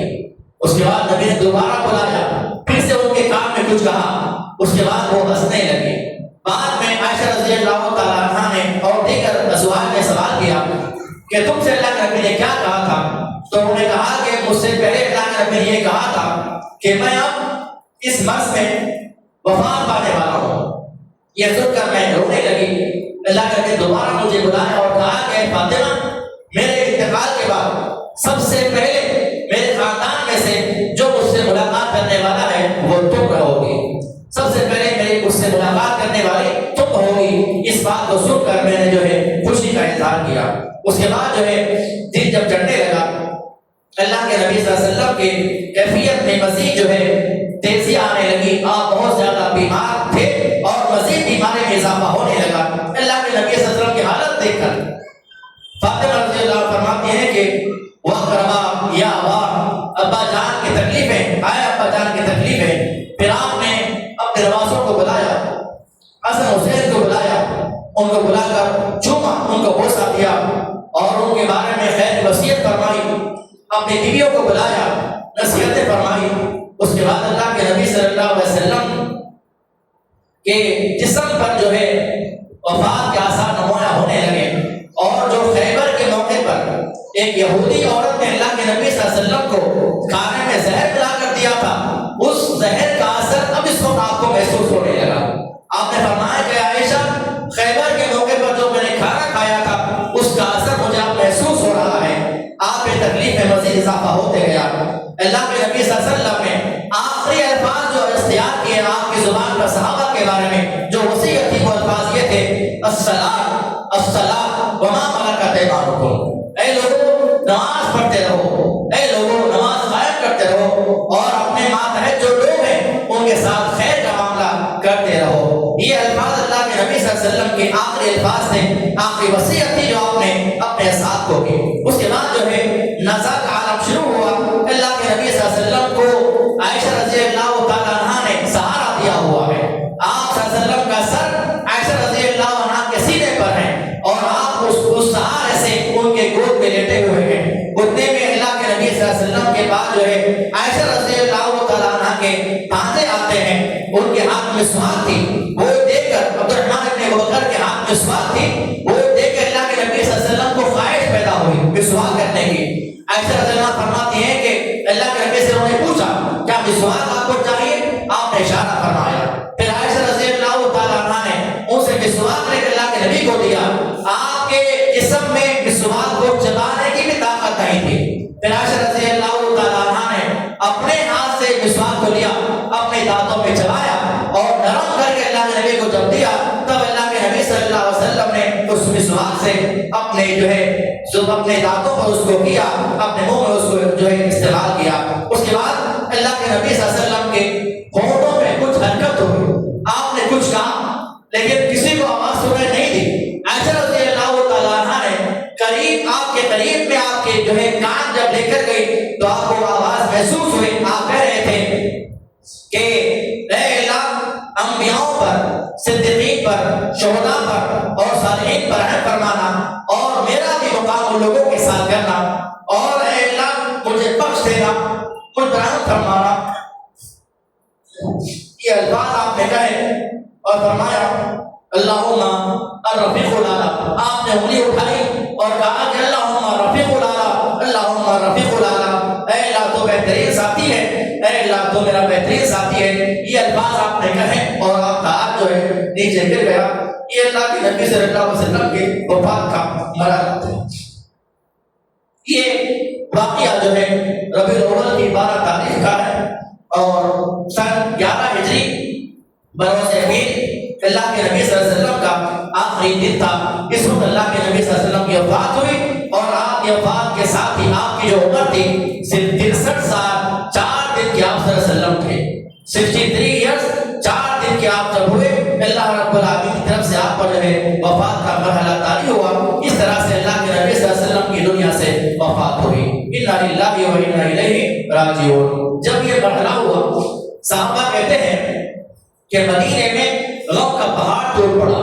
انس رضی اللہ عنہ فرماتے ہیں کہ جس دن آپ صلی اللہ علیہ وسلم مدینے میں آئے تھے ہجرت کر کے مکہ سے، وہ دن ہمارا سب سے بہترین اور دامناک دن تھا، اور جس دن آپ کی وفات ہوئی وہ مدینے کے اندر سب سے زیادہ برا اور سب سے زیادہ تاریخ دن تھا۔ صحابہ کے اوپر غموں کا پہاڑ ٹوٹ پڑ گیا۔ آپ کی وفات پر آپ کی بیٹی فاطمہ رضی اللہ عنہا نے فرمایا یا اباتا اجاب ربا دعاؤ یا اباتا منزلۃ الفردوس، اے ابا جان جنہوں نے پروردگار کی پکار پر لبیک کہا، ہے ابا جان آپ کا ٹھکانہ جنت ہے، اے ابا جان جبرائیل کو ہم آپ کے موت کی خبر دے دیں گے۔ یہ بات آپ کی بیٹی فاطمہ رضی اللہ تعالیٰ عنہا نے بیان فرمایا۔ اس طرح سے صحابہ کا جو ہے اس وقت یہ عالم تھا، اور صحابہ کے اوپر مدینے کے اوپر بہت زیادہ غم کے بادل ٹوٹ پڑے۔ عمر رضی اللہ تعالیٰ عنہ جو ہے ہوش و حواس کھو بیٹھے اور کہنے لگے کہ جو کہیں گے اللہ نبی انتقال کر گئے ان کی گردن کو میں الگ کر دوں گا، انہیں قتل کر دوں گا۔ یہ عالم تھا۔ بہرحال اللہ کے نبی صلی اللہ علیہ وسلم کی مختصر طور پر یہ سیرت کے حوالے سے چند باتیں میں نے آپ لوگوں کے سامنے بیان کی۔ یہ 8 دن کے اندر مختصر واقعات اور مختصر سیرت جو ہے میں نے ذکر کی ہے۔ اللہ رب العالمین سے دعا ہے اللہ تعالیٰ ہم سماج کو جو ہے اللہ کے نبی صلی اللہ علیہ وسلم کی سیرت کو صحیح معنوں میں سمجھنے اور اس کے مطابق اپنے آپ کو اٹھانے کی توفیق عطا فرمائے۔ اللہ تعالیٰ ہمیں صحیح معنوں میں اللہ کے نبی صلی اللہ علیہ وسلم کا مطیع فرمانبردار بنائے۔ اللہ تعالیٰ ہمیں صحیح معنوں میں کتاب و سنت کا جو ہے پیروکار بنائے، ہمارے گناہوں کو اللہ اپنے مہربانی سے معاف فرمائے. آمین. اقول قولی ھذا استغفر اللہ ولکم وآخر دعوانا الحمد للہ رب العالمین. السلام علیکم ورحمۃ اللہ وبرکاتہ. جزاکم اللہ خیرا واحسن الجزاء. بارک اللہ فیکم.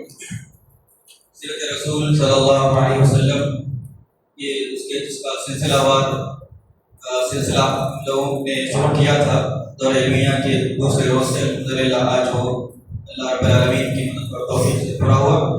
ہم اس موقع پر شیخ محترم کے شکر گزار ہیں اور دعا گو ہیں کہ اللہ رب العالمین آپ کی علم میں، عمل میں، زندگی میں برکت عطا فرمائیں اور ہمارے یہاں پر جمع ہونے کو، بیٹھنے کو قبول فرمائیں. امین. جمیع حدیث نگر کی جانب سے ہم آپ کے شکر گزار ہیں. اب انشاءاللہ اذان ہوگی اور اس کے بعد نماز ہوگی. تمام شرکا کے لیے اس کے بعد کام کا نظر ہوگا. سبحانک اللہم ربنا و بحمدک اشہد ان لا الہ الا انت استغفرک و اتوب الیک.